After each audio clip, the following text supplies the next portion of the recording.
Tahukah kalian bagaimana tumbuhan bisa memanjang dan membesar? Siapa yang berperan dalam proses memanjang ini? Yuk ikutin video kali ini. Jangan lupa like, comment, share, dan subscribe ya. Halo, Assalamualaikum warahmatullahi wabarakatuh. Hari ini kita ketemu lagi untuk membahas materi yang kedua di kelas 11 IPA dan IPS Sekolah Menengah Atas. Materinya itu adalah jaringan. Kompetensi dasarnya adalah 3.3 menganalisis keterkaitan antara struktur sel pada jaringan tumbuhan dengan fungsi organ pada tumbuhan. Berikut materinya.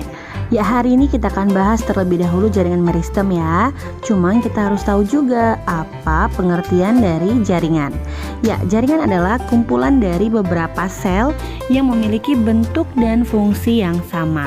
Jadi ini adalah lanjutan dari topik sel kita yang sebelumnya ya. Ya, kemudian setiap makhluk hidup baik tumbuhan, hewan dan manusia tersusun atas beberapa jenis jaringan.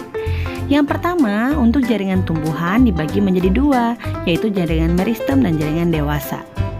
Ya, jaringan meristem adalah jaringan yang terdiri atas sekelompok sel yang aktif membelah atau bersifat meristematik. Sedangkan jaringan dewasa adalah jaringan yang tidak aktif membelah atau tidak bersifat meristematik lagi. Nah, jaringan meristem ini memiliki bentuk seperti ini ya. Jadi ada di beberapa tempat, ada di bagian ujung, akar, ya, apikal dan bagian tengah. Sebelum kita bahas jenis-jenisnya, kita bahas dulu ciri-ciri jaringan meristem. Yang pertama, bentuk dan ukurannya sama ya. Kemudian dinding selnya tipis, selnya penuh dengan protoplasma, isi sel tidak mengandung zat makanan, sel muda dan belum mengalami diferensiasi dan spesialisasi. Dindingnya tipis, protoplasma banyak, vakuola kecil, intinya besar, plastida belum matang dan berbentuk sama ke segala arah. Nah, ini fungsinya ya sebagai promeristem, sebagai jaringan meristem primer, sekunder, meristem apikal, lateral dan juga interkalar. Nah, ini sebenarnya berhubungan dengan jenis-jenisnya ya. Jadi jenisnya itu yang pertama, berdasarkan letaknya ada 3. Meristem apikal di ujung akar dan batang. Lateral terdapat pada kambium, batang dikotil dan gimnosperme.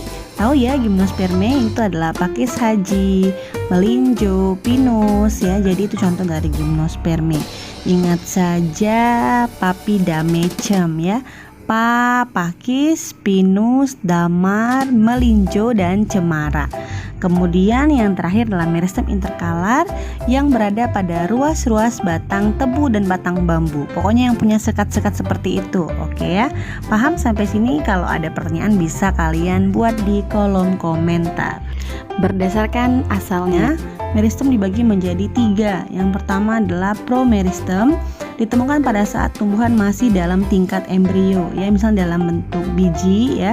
Kalau yang kedua, meristem primer, ditemukan pada tumbuhan dewasa yang letaknya di ujung batang dan akar yang menyebabkan terjadinya pertumbuhan memanjang.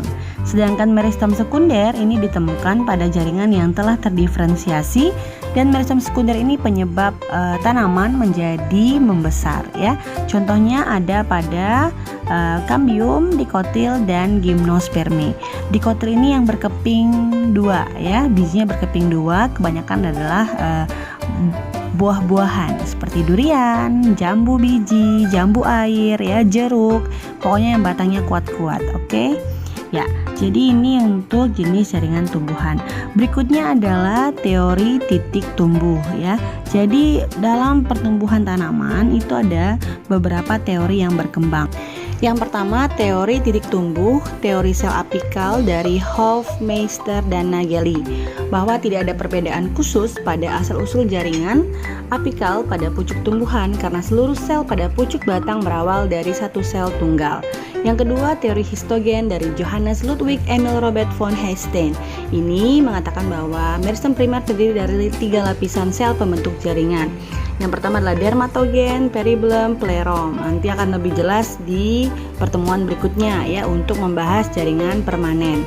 Karena dari jaringan meristem inilah nanti jaringan permanen akan dihasilkan ya. Oke, untuk yang ketiga, teori tunika korpus dari Smith ya, bahwa pertumbuhan pada tunika itu mengakibatkan perluasan permukaan tumbuhan, sedangkan kalau yang korpus, pertumbuhan silinder pusat bertitik berat pada pertambahan massa tumbuhan. Ya, sekian materi pada hari ini. Terima kasih sudah menonton sampai selesai. Jangan lupa dukung channel ini terus ya dengan cara like, comment, share, dan subscribe. Terima kasih. Wassalamualaikum warahmatullahi wabarakatuh.